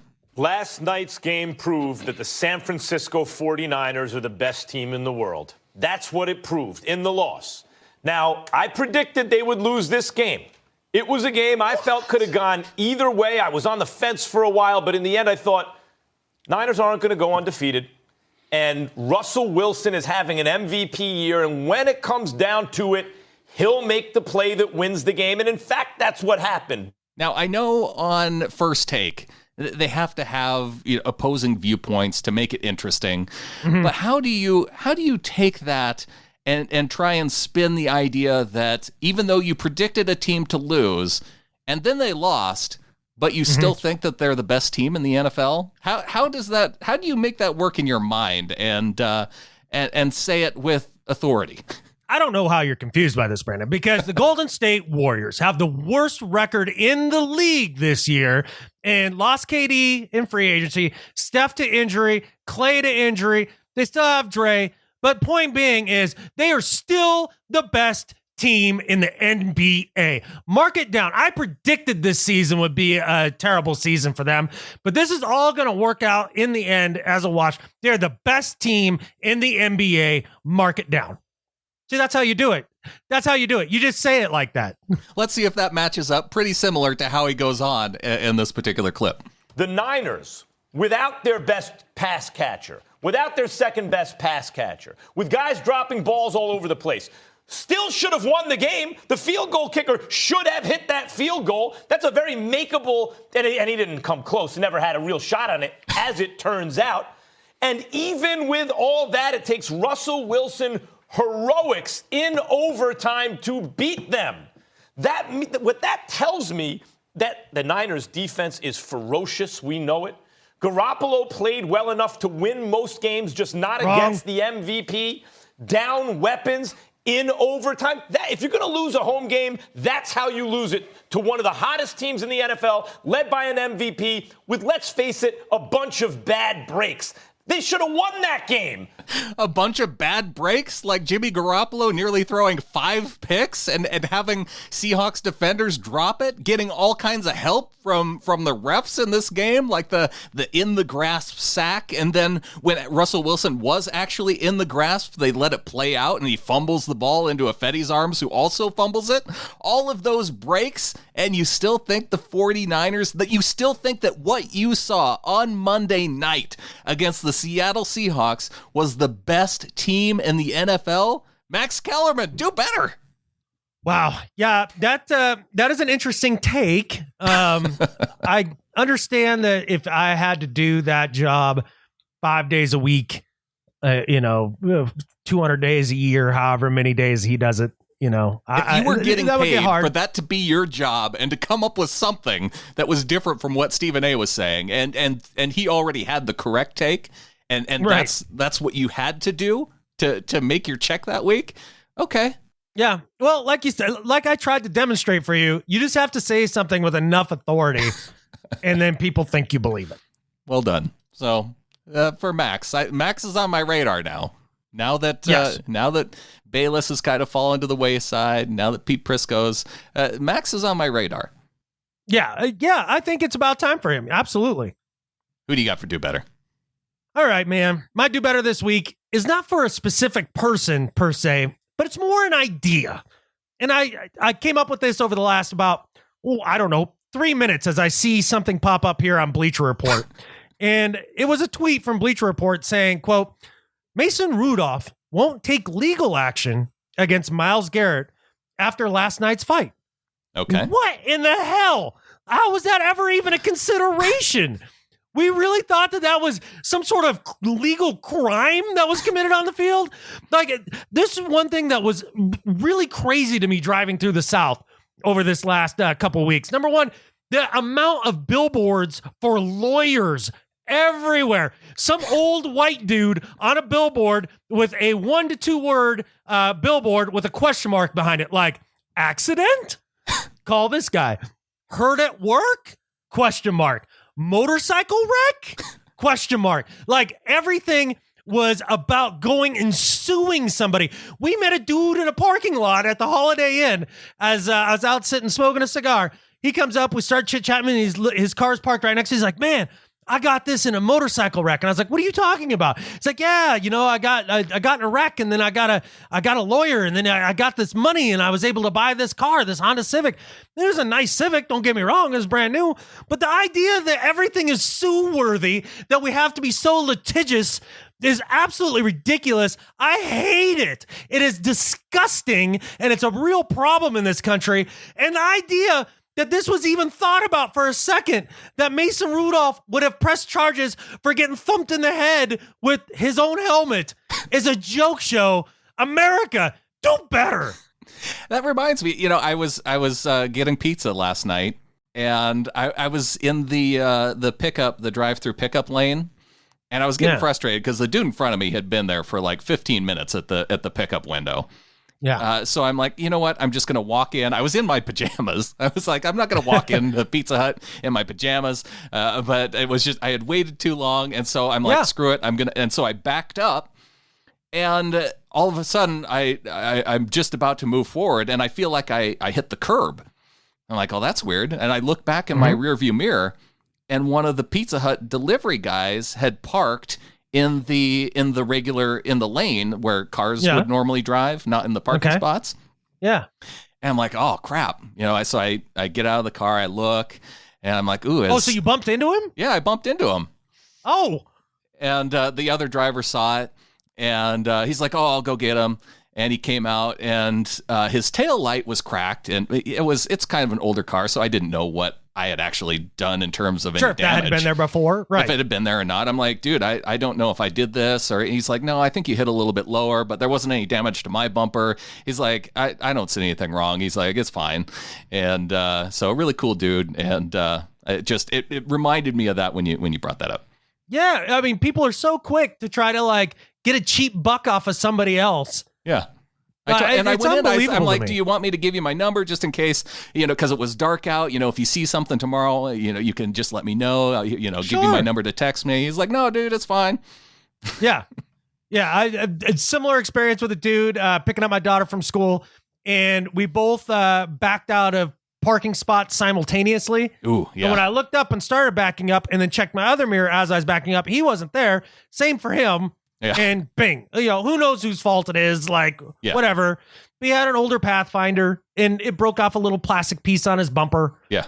And then I was like, you okay, man? He's like, yeah, I'm fine. I was like, it looks like that broke. And he's like, oh, yeah. And I was like, well, I can get you the insurance, whatever it is you need, blah, blah, blah. He's like, let's not do any of that. And I was like, I don't know, does $100 cover it for you? And he's like, yeah. Oh, nice. Boom, done and done. Well, and that's the thing with insurance too. Like, you're probably going to end up having to pay a deductible anyway, and that's going to cost $1,500. And yeah. So that's a joke. The idea anybody thought Mason Rudolph was going to press charges. Yeah, I didn't think that. Although it does go down as probably worse than the Hainsworth stomping, right? You put it above that? You don't put it above that? Not even close. Really? Okay. Dude, I'd heard about this incident, and I was like, holy crap, what happened? And then I watched it, and they go to the ground, and Mason Rudolph is like trying to rip Myles Garrett's helmet off. Yeah. Like, why they're going to the ground. And then they get up, and the helmet gets ripped off of Mason Rudolph, and he he swings it at him, and he barely glances it off the side of his head. It was. I got hit harder in the mug by that chick in New Orleans with her bottle of booze than Mason Rudolph got hit in the head with that helmet. Okay? I just don't need to. After Mason Rudolph got concussed early this season, I don't need to see any more headshots for Mason Rudolph. No, I would say the Hainsworth stomp, way worse. Some of Sue's stomps, way worse. Take any perfect play, worse than that. Like, no, this does not even rank in my top 10. Oh, okay. So is the rest of the season too much for you? For Garrett? For suspension? Oh, well, they're not going anywhere anyways. And like, honestly, just get your game checks, Miles, and take the rest of the season off. Call it good. Like, I get why they do it for the rest of the season, because you can't have that. You can't have guys, going around like trying to, hit dudes with their helmet, swinging it around. Yeah. But, so you got to make a statement. I understand that. But in actuality, like, the head stomp, like by Hainsworth, that's way worse. Okay. At first, I was a little bit, because I had only seen the clip, of him getting the hit in the head, and I wasn't quite sure why Pouncey got the games, but I guess he did come in at the end and start clobbering Garrett while he was on the ground. I don't know why Mason Rudolph doesn't get any games. I thought he should at least get a game, right? Because he was. I'm kind of curious of why Garrett reacted like that. Had Rudolph been wearing him out like through the game or something? I don't know. Division rivalry. People get upset. Their season hasn't gone well. His season hasn't gone the way he wants to personally. You hate the Steelers. Winning, I get it. But like certain guys get under your skin. Maybe Rudolph had been chirping at him all day. That's what I wonder. How much has he been chirping at him? And then not only that, but then Rudolph tries to like jerk his helmet off of his head. Oh yeah. And bulldogs him while they're going to the ground. Like, and a switch just flipped. He just lost his temper. Yeah. Well, that was a heck Which of a isn't an switch. excuse. You can't do that crap. But Right. yeah, I mean, I thought the whole thing was blown a bit out of proportion. Well, yeah, it wasn't. Like, I would take Woodson's hit on T.O. at the Star. That was worse than this. Oh, you rank that above. Interesting. Yeah, man. I don't know. Ripping off a dude's helmet and hitting him with his own helmet. It's not like I don't know. It wasn't even that clean of a hit. It was pretty clean though. Initially, I thought the same as you, especially from the angle that I saw. But there's another angle and some still photos where he connects pretty good on the top of his dome. I don't know. I can take a bottle of booze to the jaw and not be a crybaby about it. Yeah. Well, maybe you deserve to be better at life. No, but I know who does. I'll give you mine. Oh, well, fine then. Unless you're really jonesing to go. No, well, I don't know. Yeah, go ahead. By all means, go on with your better at life, kind sir. My better at life this week is for the Seattle Sounders. Getting another championship for Seattle fans, a record crowd at CenturyLink Field. What a cool opportunity for all of my Seattle friends out there who cheer on the Sounders year in, year out. And I got to see a lot of them with their reaction videos who were there to see it live. Big celebration. It's weird seeing CenturyLink just rocking and it not being an NFL game. It was a little bit weird to me. I wasn't even aware this game was happening. Come on. I'm dead serious. I you know what? I know that you are, but there are a lot of people who dabble in the soccer fandom, the other football, and now for them, they have their own Seattle championship, and so for the Seattle Sounders, we're bringing home the win. Better at life than Skip Bayless. Yeah, no, that's really cool, and congratulations to them. Just not for me. Yeah, hey, we understand your gripes. Okay. You know who I don't have to gripe about? Who's that? The man who, for me, is better at life than Skip Bayless this week. Who's that? Ken Norton Jr. Yeah. That's right, our defensive coordinator. Let's give him some love since the national media won't. All they want to focus on is handsome Saleh. But how about the hitter, the man, the guy who is orchestrating this Seahawks defense, Ken Norton Jr., bringing this team together at a critical moment. This was the time this defense needed to show up, especially with the way the offense performed as a whole. And in a big moment when we needed it the most, so that we can crow about how crappy the Niners are and feel good about our win, beating them in their so-called home stadium, where the fans sometimes show up. It brings a lot of joy to my life. And I love Ken Norton for showing up when he did and bringing this defense together when he did and making the adjustments quickly in that game to allow everything to happen. Ken Norton Jr., better at life than Skip Bayless. I love it. Yeah, I've been enjoying this week so much. And whether it's just hearing the 49ers fans, especially going into this game, they were so confident that here we are, we're unbeaten, and this is our year, and we're the dominant team now in the West. And this we get to say now for the next couple of weeks, no, not so much. No. And guess what, Niner fan? You haven't been the dominant team in the West since we showed up in your division. And with that, there's only one thing left to say. Go Hawks. Go Hawks.